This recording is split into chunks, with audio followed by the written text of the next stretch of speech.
नमस्कार। ज्ञान ज्योति public school में आप सभी बच्चों एवं मित्रों का स्वागत है और हमारे साथ सभी छोटे नन्हे बच्चे उपस्थित। अभी हम लोग हिंदी व्याकरण से कुछ प्रश्न बच्चों के साथ जो कि बच्चे ही हमें उत्तर देंगे और अपने शब्दों के द्वारा प्रयास करेंगे कि उत्तर दें। पुस्तकीय किताबों या पुस्तकों की बातों से आप अवगत हैं, जानते हैं।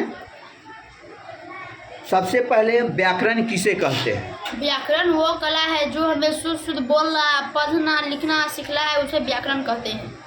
शब्दार्थ किसे कहते हैं? समान अर्थ वाले शब्द को शब्दार्थ कहते हैं। वर्ण किसे कहते हैं? वर्ण उस मूलध्वनि कहते हैं जिसे खंड टुकड़ा नहीं कर सकता, उसे वर्ण कहते हैं। स्वर वर्ण किसे कहते हैं?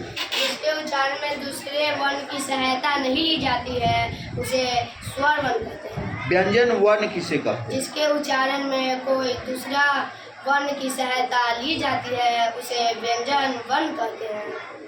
संधि किसे कहते हैं? दो वर्णों को मेल से जो विकार उत्पन्न होता है उसे संधि कहते हैं। संधि के कितने भेद हैं? संधि के 3 भेद हैं। स्वर संधि, व्यंजक संधि, विसर्ग संधि। स्वर संधि किसे कहते हैं? दो स्वरों के मेल से उत्पन्न विकार अथवा रूप परिवर्तित होता है, उसे स्वर संधि कहते हैं। व्यंजन संधि किसे कहते हैं? जहाँ व्यंजन वर्ण के साथ व्यंजन या स्वर की संधि में व्यंजन का विकार उत्पन्न हो, उसे व्यंजन संधि कहते हैं। विसर्ग संधि किसे कहते हैं? व्यंजन और स्वर संधि के मेल में विसर्ग होता है, उसे विसर्ग संधि कहते हैं। में जो विसर्ग होता है उसे क्या कहते हैं? विसर्ग। विसर्ग संधि कहते हैं। वाक्य किसे कहते हैं? एक शब्द से अनेक शब्द बनता है, उसे वाक्य कहते हैं। उद्देश्य किसे कहते हैं? जिसके बारे में कुछ कहा जा सके उसे उच्चय कहते हैं।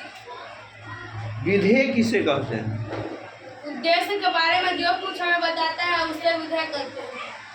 पर्यायवाची शब्द किसे कहते हैं? समान अर्थ वाले शब्द को पर्यायवाची शब्द कहते हैं। पत्र लेखन क्या है?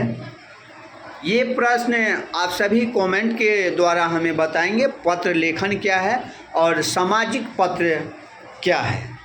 तो चलिए आप सभी को यहीं कमेंट के लिए 2 प्रश्न छोड़ करके हम अपनी वीडियो को यहीं समाप्त करते हैं। तब तक के लिए दीजिए मुझे इजाज़त। जय हिंद।